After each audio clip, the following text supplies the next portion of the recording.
welcome to my very professional setup here. This is my desk. Literally just an IKEA shelf.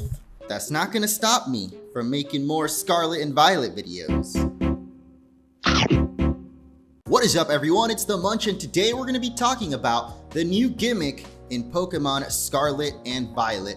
If you don't know what I mean by gimmick, I'm talking about the new battle mechanic that's introduced in every new generation. At least for the last few, we had Mega Evolution in Gen 6, then Dynamaxing in Sword and Shield, and I totally forgot about Z-moves in Alola. Went a little out of order there, but yeah, we've had a new one in the last 3 generations, and I guess it is to be assumed that there will be some kind of new gimmick in Pokemon Scarlet and Violet as well. And I think we may have actually gotten a teaser for it in the latest trailer. So if you guys are excited to find out what I think this new gimmick might be, make sure to leave a like down below and subscribe if you haven't already for more Scarlet and Violet theories and speculation coming up. At the very end of the second trailer, we got the release dates for the games, which are going to be Friday, November 18th, 2022. But then as the screen fades to black, we got this little teaser right here. Some kind of crystal or mirror dimension with a Pokeball swooping by. And on its own, that doesn't really seem to tell us much, but if we think about everything else that's been shown in the 2 trailers so far, and the theme of the games overall being future and past, then I feel like we get a couple of hints as to what this new gimmick might be. So first, let me cover that in case you missed the full trailer breakdown. The themes of the games are clearly going to be the past and the future. This is hinted by the 2 new professors being named Sada and Turo, whose names are based on the Spanish words for past and future. And further confirmed by the legendary designs, with the Scarlet legendary Koraidon being more primeval and kind of natural looking versus Miraidon, which is the future tech-based jet engine for legs dragon. And their names also literally mean past and future in Japanese. So with those clearly being the implied themes for Scarlet and Violet, I feel like time travel might play a role. Even back in the first trailer, there were quite a few hints during the live action segment at time-related shenanigans, with a little hourglass in the background, a couple of clocks set to different times. And when the starters are first revealed, there's a sound effect that almost sounds like a clock ticking to me.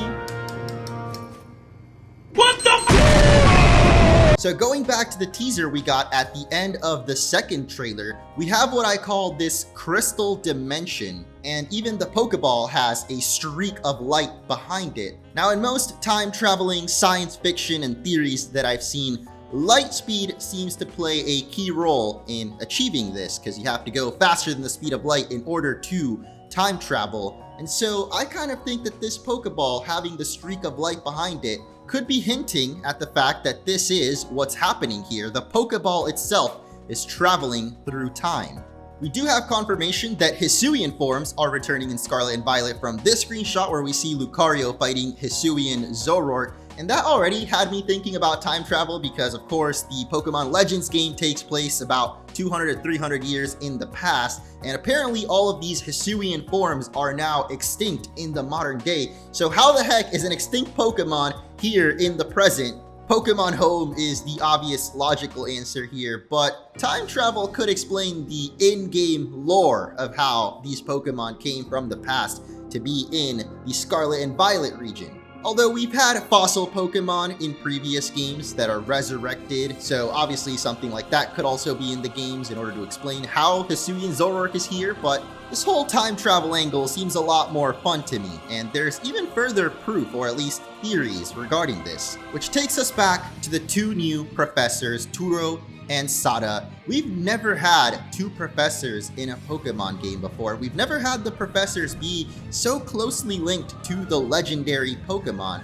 But you know which characters literally always are closely tied to the legendaries? The evil team leaders, all the way back to Giovanni and Mewtwo, Maxie and Archie with Kyogre and Groudon, and even most recently, Chairman Rose and Eternatus. It's always the evildoers that are closely tied to the legendaries. And here we have 2 professors that represent the past and future, and 2 legendaries that also represent the same thing. I feel like these professors might be hiding something. It's Morbin time. Out of all the tropes we've had for evil villains in past Pokemon games, there hasn't been an evil professor yet. It almost sounds kind of obvious that they haven't done it somehow, so maybe Scarlet and Violet is finally the games where we have evil professors. While not a battle mechanic per se, something I think would be really interesting to be done with this whole time travel theme are more split evolutions. I already mentioned the names of the legendary Pokemon Koraidon and Miraidon being past and future, and their designs are actually a lot closer to each other than even past legendary duos, with some people even theorizing they might actually be the same Pokemon, one being its form in the past, the other being its form in the future.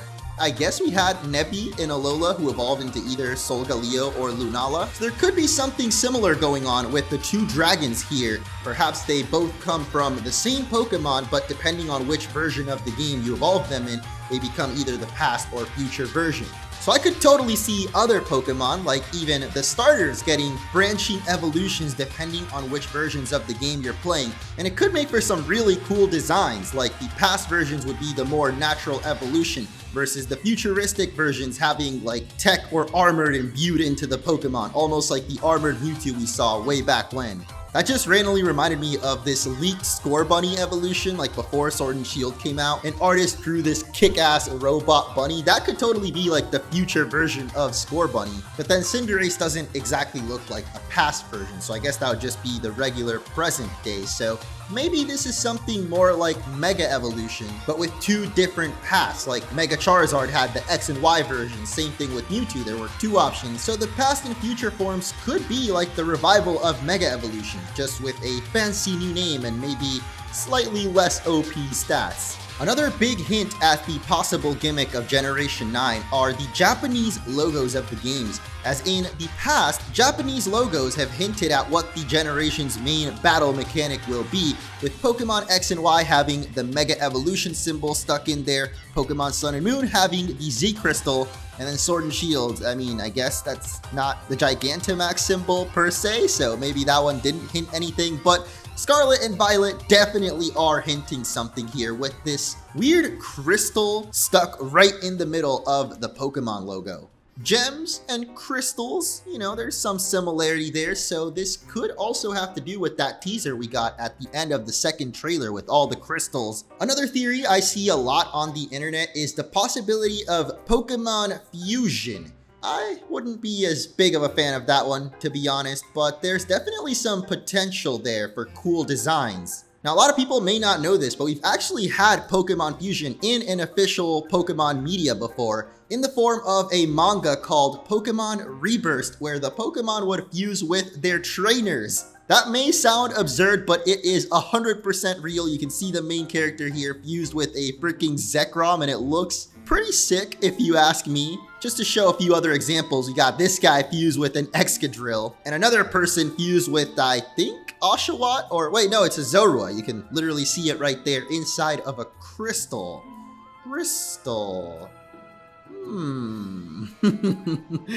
Suddenly, this whole Pokemon fusion thing is sounding a little bit more viable, considering at least in this manga, the fusion was represented by these crystals called Burst Hearts, which are these pocket-sized jewels that hold Pokemon inside and let you fuse with them. It totally sounds something more out of Digimon. In fact, Digimon did kind of do this back in the third season, which may have been my favorite. Pokemon Tamers, their final form, they would actually fuse with the Digimon Tamer. And it was like the ultimate bond between Tamer and Digimon. They would literally fuse together to achieve their final form. And at least the whole friendship angle does sound plausible for Pokemon. Like the bond with the trainer and the Pokemon is so strong that they fuse together. But I don't know, I just don't see them actually going through with that idea, especially because it is something Digimon has done before, and even they have done before in that manga. So even though we do see this crystal in the Japanese logo, and there's Pokemon Rebirth had crystals, I don't think that they're necessarily related to one another. And I'm still leaning more towards the whole time travel evolution.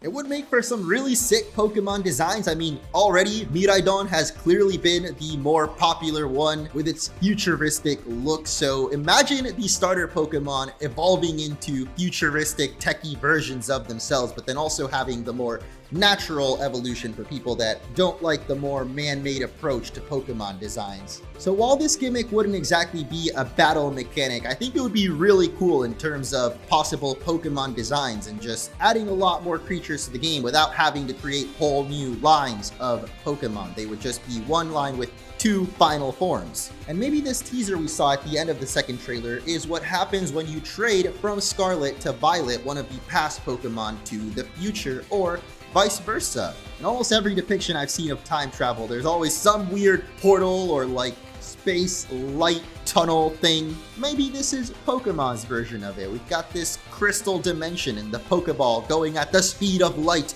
into the future, or back to the past. Thank you guys so much for watching. If you have any other ideas what this crystal dimension and the emblem on the Japanese logo could be all about, let me know down below, and I will catch you in the next video.